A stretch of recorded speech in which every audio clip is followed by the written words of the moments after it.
Hey, I'm Jusko from ProudMoney.com. What is the net worth of the average American household, and how does your American household compare? That's what we're going to look at in this video. Now, a couple weeks ago, we did a video on the average American income, but income is what you bring in a single year. Net worth, on the other hand, is sort of what you keep, but not just in one year, what you have kept over all of the years that you might be working, or any other ways that you may have acquired assets. So the equation for net worth then is assets minus liabilities.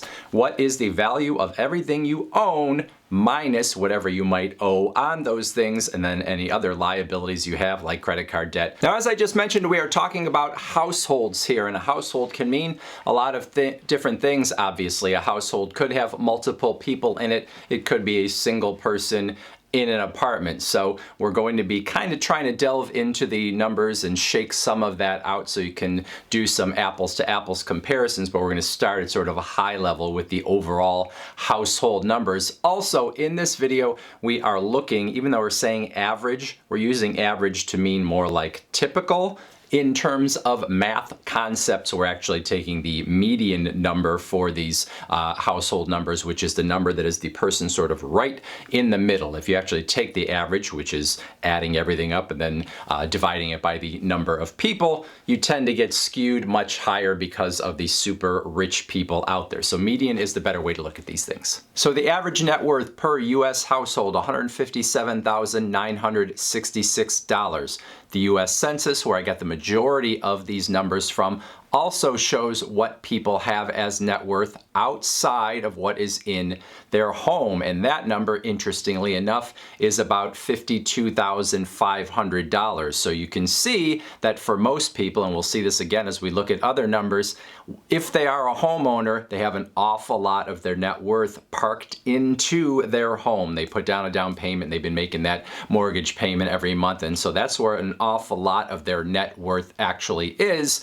Only about a third of it actually outside of that home if they are a homeowner. Now, I said that 157,966 was the median number, the household right in the middle, which means they're a lot above and a lot below. So let's look at what it might take to be in the top and bottoms in terms of net worth in the US. So if you wanted to be in the top 10% in terms of net worth, you'd have to have at least $1.58 million in net worth. To be in the top 25%, $590,400. We've already talked about that middle number. Now at $13,100 of net worth, that is where we get into the lowest 25%. So if you're below that number, you would be in the lowest 25%. And then in terms of the lowest 10%, you will see that that is a negative number. So you can have negative net worth, because for some people, they may not have a whole lot in assets, but if they have credit card debt or other debt that is more than the value of the assets they own, they would actually have a negative net worth. So if you had a net worth that was more than negative $1,620, that would put you in the lowest 10% in terms of net worth. Now we're looking at net worth by age, and remember I said we were talking about households, so obviously a household doesn't have just one age. When we talk by age, it is the person whose name is either on the lease if they are a renter, or the person whose name is on the deed if they are a homeowner. You will see in these numbers that the net worth really goes up sort of right around age 40 is when the things start really accelerating. So if you are someone that is under 35, the median net worth, $24,700. In the age bracket 35 to 44, a big jump, $109,700. Again, a jump from 45 to 54 to over 186. Again, 55 to 64, you're going up to 259.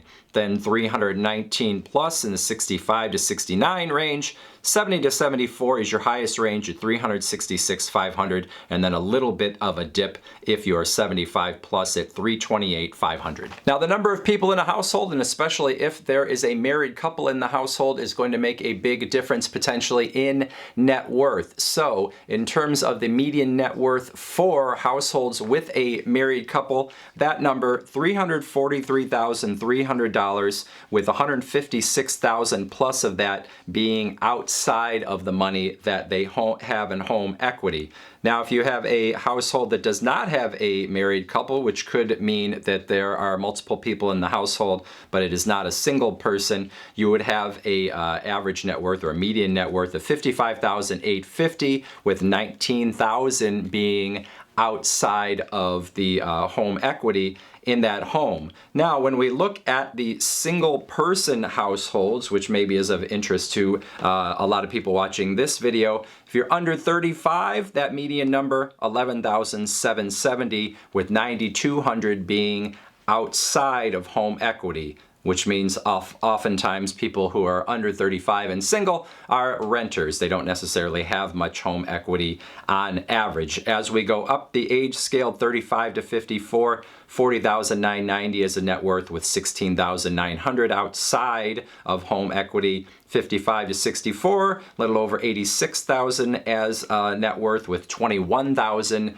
outside of home equity. You can see the big difference there, where most of the money is in home equity at that age. Same thing at 65 plus, $170,000 plus net worth, but only $34,500 outside of the equity in their home. When we look in terms of race and or ethnicity, Asian households, average net worth or median net worth of $297,080, white $200,260, Hispanic $44,650, and black $20,680. When we break things down by education level, you'll see that there's a big difference in net worth as we go up the ladder. So if you're someone that does not have a high school diploma, the average or median net worth $5,256. With a high school diploma, big jump, $46,200. Some college, but not a college graduate, $80,600. An associate degree, $131,000.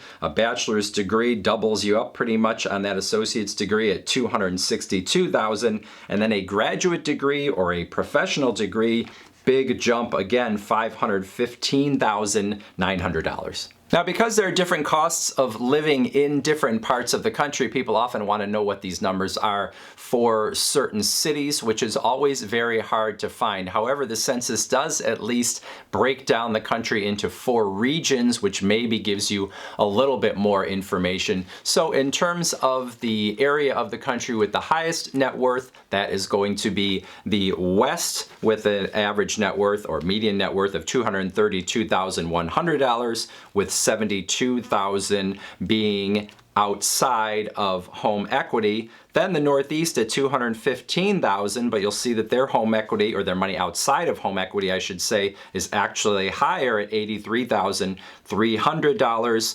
Midwest, the net worth $147,300, with $55,000 outside of what is wrapped up in the home. And then the South, $116,600, with $34,600 outside of their home. Every time I see these numbers, the thing that sticks out to me is how much of people's net worth is inside of their home. So if you are a homeowner, there's a good chance that 60 to 65% of your net worth is inside of your home, with only about a third of it outside of your home. Obviously, for some people that is different, and for a lot of people as they get to sort of retirement age, that changes a lot, but that is pretty typical. So anyway, there's a lot of different ways these numbers could have been sliced and diced even further, but hopefully those give you some basis for comparison in terms of where you are and how you might feel like you are doing against the rest of the households in the US. Questions, comments, would love to see those down below in the comment section. Otherwise, I thank you for watching, and as always, please go to proudmoney.com, where we do credit card reviews, we talk personal finance, we talk deals,